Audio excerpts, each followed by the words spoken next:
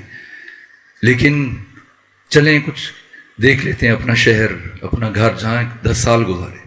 مجھے کتابوں کا اشتیاق ہے اور میں وہاں گیا, جا کے دیکھنا شروع ہو گیا کتاب خانے. اور لیکن ان دنوں میں کتابوں قیمتیں بہت بڑھ چکی تھیں.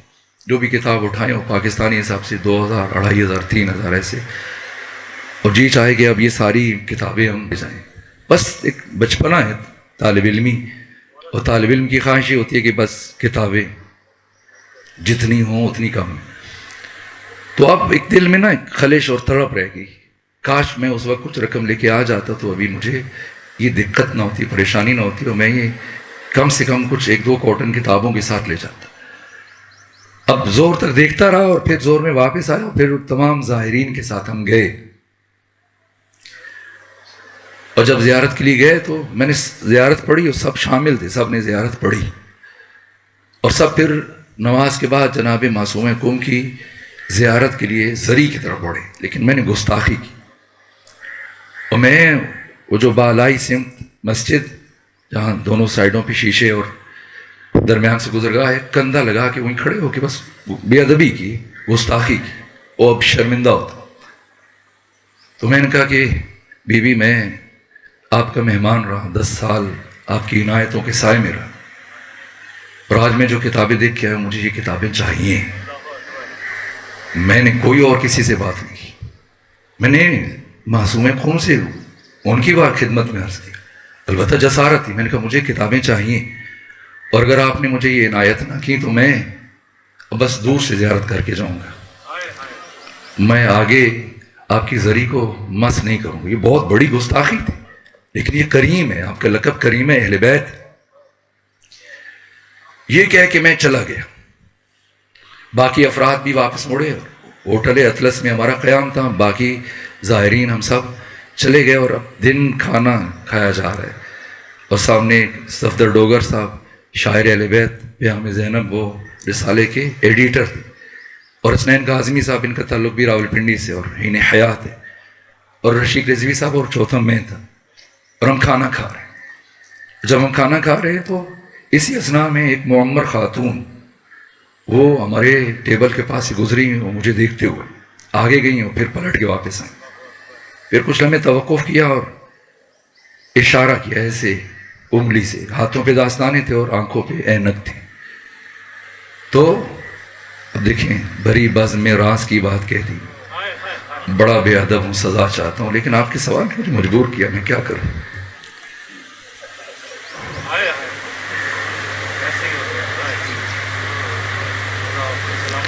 وہ خاتون آئی اور کہا کہ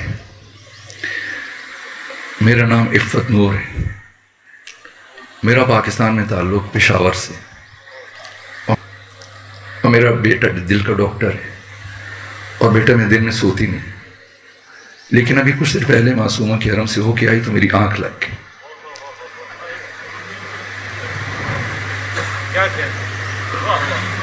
تو میں نے سیدہ زہرا سلام اللہ علیہ کو خواب میں دیکھا، تو میں نے دیکھا کہ آپ بھی ان کے ہمراہ پیچھے کھڑے ہیں، اور انہوں نے مجھ سے کہا یہ طالب علم ہے، میرا بیٹا ہے سید، اسے کتابیں چاہیے، اسے کتابیں چاہیے۔ انہوں نے $3000 نکالے جیب سے، کہا یہ رکھیں گے۔ میں نے ہچکچاہٹ کی، ان کا یہ امانت ہے، میں تو نہیں دے رہی، مجھے تو حکم ہوا ہے،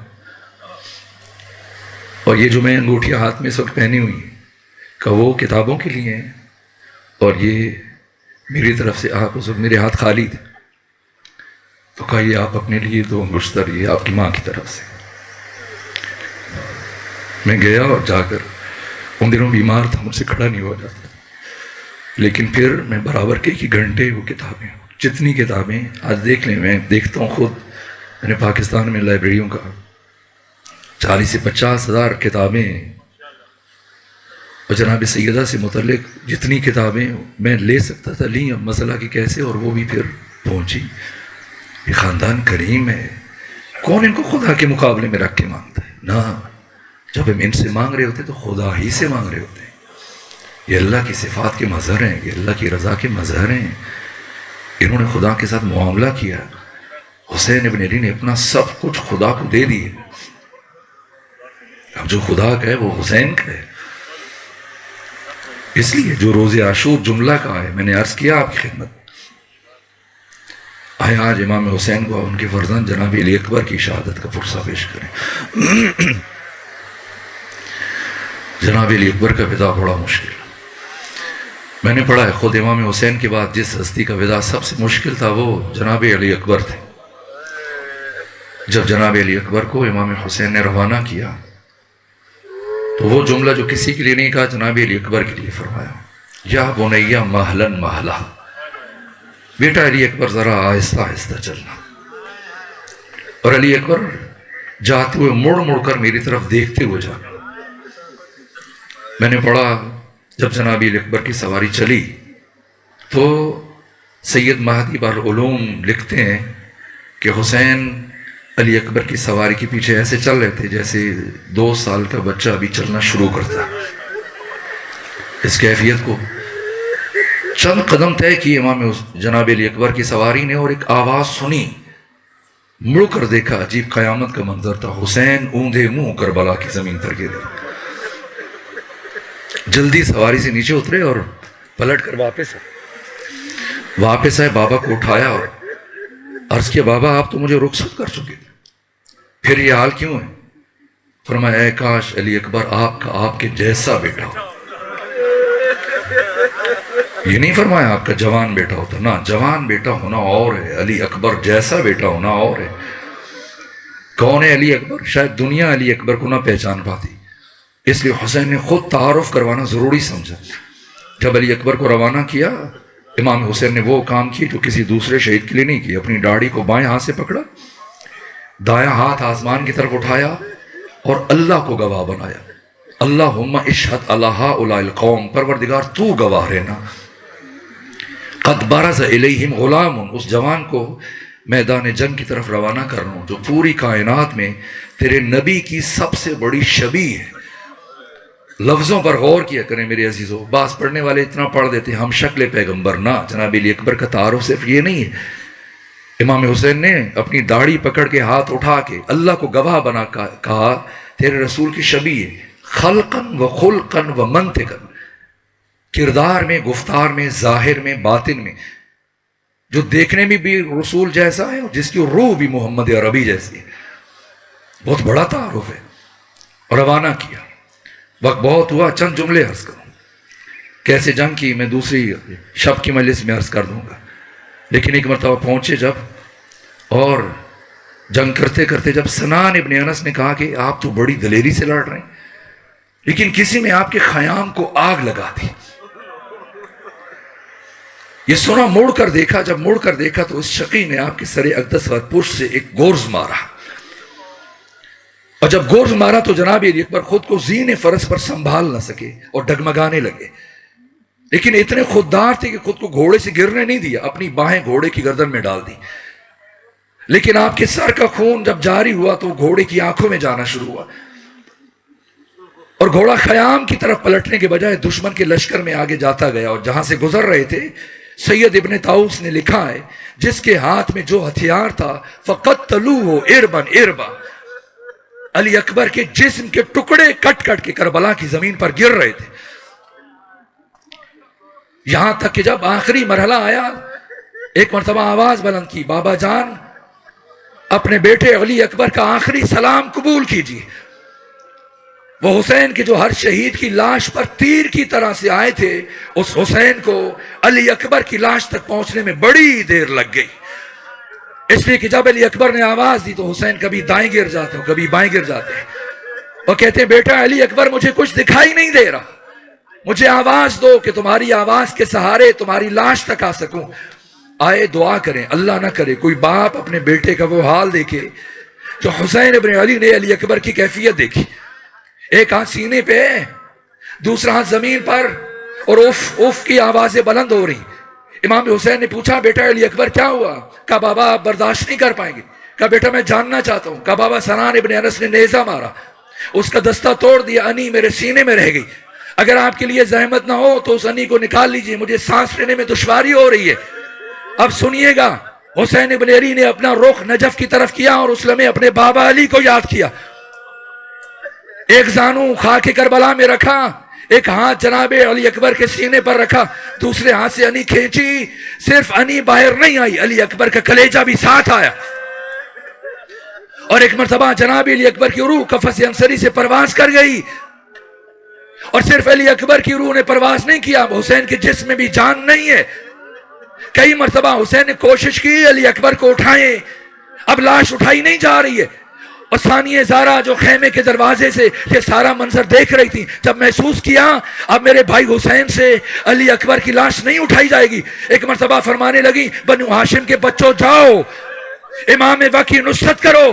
اب یہ چھوٹے چھوٹے بچے میدان جنگ میں واہ علی شاہ واہ محمدہ واہ حسینہ کہتے ہوئے دوڑے ہوئے آئے.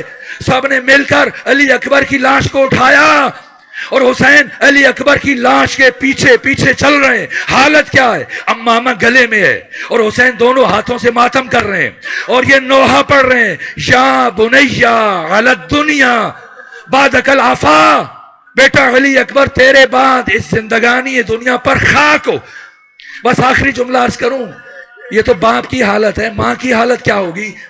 جب لاشا پہنچا خیام میں ایسا شور برپا ہوا، گریے کی آوازیں بلند ہوئیں، خود دشمن حیران تھے یہ کیا ہو چکا. یہاں تک کہ ایک مرتبہ ساری بیویاں علی اکبر کے جنازے گرد اکٹھی ہوئیں، اور کچھ وقت گزرنے کے بعد ثانیہ زہرا نے سر اٹھایا، اور سر اٹھانے کے بعد دائیں بائیں دیکھا، دیکھنے کے بعد فرمایا فضا مجھے ام لیلہ نظر نہیں آ رہی، مجھے شہید کی ماں نظر نہیں آ رہی. شاید ابھی تک ام لیلہ کو خبر نہیں ہوئی، کبھی تک ان کو پتہ نہیں چلا کہ علی اکبر کی لاش آ چکی ہے. جاؤ فضا ام لیلہ کو خبر کرو علی اکبر کی لاش آ چکی ہے. اور جب فضا پہنچی اس خیمے میں جہاں ام لیلہ کا قیام تھا تو کیا دیکھا کہ بی بی خیمے کے اندر دوڑ رہی ہیں، کبھی ایک جانب گر جاتی ہیں کبھی دوسری جانب گر جاتی ہیں. فضا پوچھتے ہیں بی بی کیا ہوا، کیوں دوڑ رہی ہیں؟ کہا اچھا ہوا فضا تو آ گئی، میں نے سنا میرے علی اکبر کی لاش آئی ہے. فضا مجھے کچھ دکھائی نہیں دے رہا، فضا میری انگلی پکڑو، مجھے میرے بیٹے علی اکبر کی لاش تک لے جاؤ.